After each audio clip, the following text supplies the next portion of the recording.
In 1968, computing faced an existential crisis. Hardware was advancing exponentially, but software development remained slow and plagued by bugs. Industry leaders gathered in Germany, admitting a harsh truth. Treat code as bespoke artisan craft, and the entire technology industry collapses. That same year, computing pioneers proposed a radical breakthrough. Standardized code creation like high-precision industrial manufacturing. They called it the software factory, a structured system built on modular tooling, standard parts, and measurable production pipelines.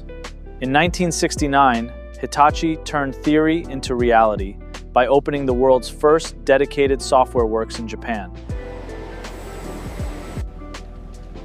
The quest to transform programming from erratic individual art into disciplined, repeatable engineering had officially begun across the globe.